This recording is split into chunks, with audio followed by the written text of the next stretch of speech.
الحمد لله رب العالمين والعاقبة للمتقين والصلاة والسلام على سيد الأنبياء والمرسلين وعلى آله وأصحابه أجمعين. أما بعد، فأعوذ بالله من الشيطان الرجيم. بسم الله الرحمن الرحيم. لقد كان لكم في رسول الله أسوة حسنة. صدق الله العظيم. وقال رسول الله صلى الله عليه وسلم: أنا خاتم النبيين لا نبي بعدي، أو كما قال عليه الصلاة والسلام. اللهم صل على محمد وعلى آل محمد كما صليت على إبراهيم وعلى آل إبراهيم إنك حميد مجيد. اللهم بارك على محمد وعلى آل محمد كما باركت على إبراهيم وعلى آل إبراهيم إنك حميد مجيد. ہر ابتدا سے پہلے، ہر انتہا کے بعد، ہر ابتدا سے پہلے ہر انتہا کے بعد ذات نبی بلند ہے ذات خدا کے بعد. دنیا میں جس قدر احترام کے قابل ہیں لوگ، دنیا میں جس قدر احترام کے قابل ہیں لوگ، میں سبھی کو مانتا ہوں مگر مصطفیٰ کے بعد صلی اللہ علیہ وسلم. قابل احترام معزز پردہ نشین دینی ماں اور بہنوں، السلام علیکم ورحمۃ اللہ وبرکاتہ. آپ تمام خواتین کو اس بات کا علم ہے کہ ہمارے درمیان میں جو مہینہ چل رہا ہے وہ کسی تعارف کا محتاج نہیں ہے.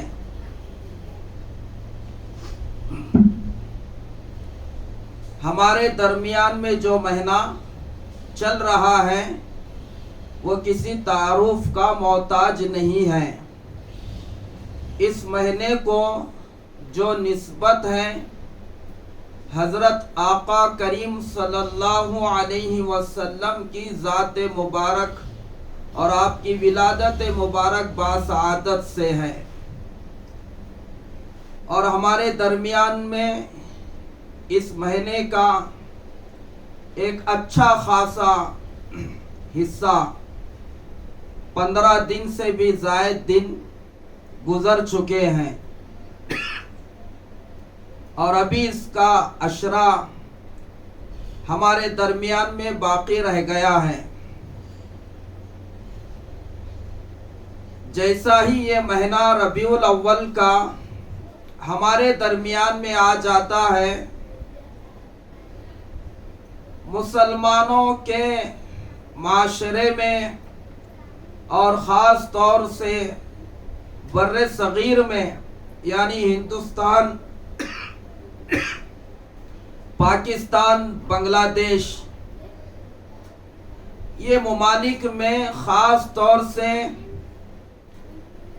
اس مہینے میں حضرت آقا کریم صلی اللہ علیہ وسلم کی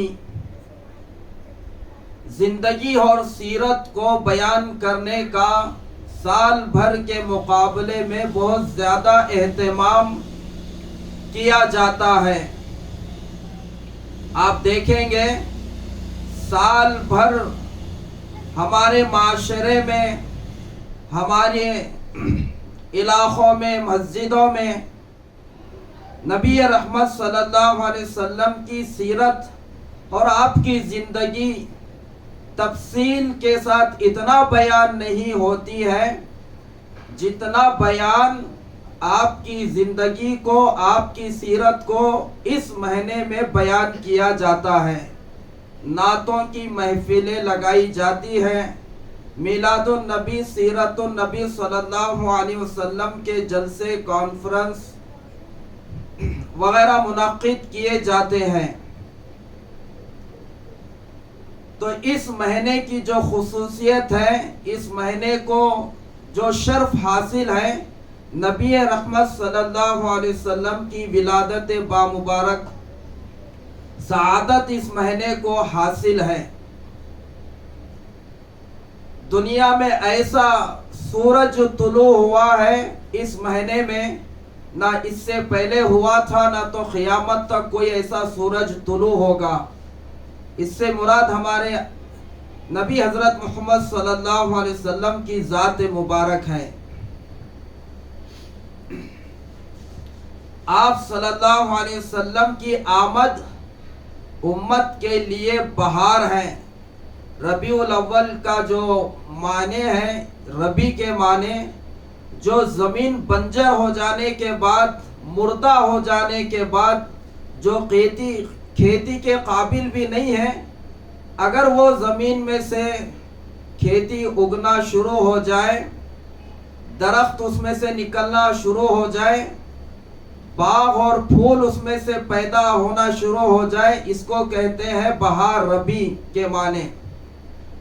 تو ہمارے آقا حضرت محمد صلی اللہ علیہ وسلم اس مہینے میں تشریف لے کر آئے ہیں، تو انسانیت کے لیے بہار لے کر آئے ہیں۔ انسانیت مر چکی تھی، عدل اور انصاف کا جنازہ اٹھ چکا تھا، محبتوں کی جگہ دلوں میں نفرتیں پیدا ہو گئی تھیں، جانوروں سے بھی بدتر انسانوں کی زمین کے اوپر زندگی ہوئی تھی۔ آپ صلی اللہ علیہ وسلم کے دنیا میں تشریف لانے سے پہلے تاریخ لکھنے والوں نے لکھا ہے کہ بہت زیادہ ظلم اور زیادتی عرب کے زمین کے اوپر پائی جا رہی تھی۔ قتل، لڑائی جھگڑے، ان کے یہاں پر یہ عام چیزیں پائی جاتی تھیں۔ لڑنا جھگڑنا کوئی ان کے لیے نئی بات سمجھا نہیں جاتی تھی، اور ایک جانور دوسرے قبیلے کے جانور سے پہلے اگر پانی پی لیتا تو اس پہ لڑائی جھگڑے ان کے سالوں سال تک جاری رہتے تھے، بلکہ جہالت کا یہ عالم تھا، مرتے مرتے بھی وصیت کر کے مرتے تھے اپنے گھر والوں کو، خاندان والوں کو، یہ قبیلے سے، یہ لوگوں سے ہماری لڑائی جھگڑا جو ہے سو اس بات پہ چل رہا ہے، اس کو ہمارے بات بھی برقرار رکھنا۔ شراب ان کی گٹیوں میں، شراب بہت عام چیز ان کے یہاں پر، جیسا پانی عام چیز ہوتی ہے، اسی طرح سے شراب ان کے یہاں پر عام پائی جاتی تھی اور پی جاتی تھی۔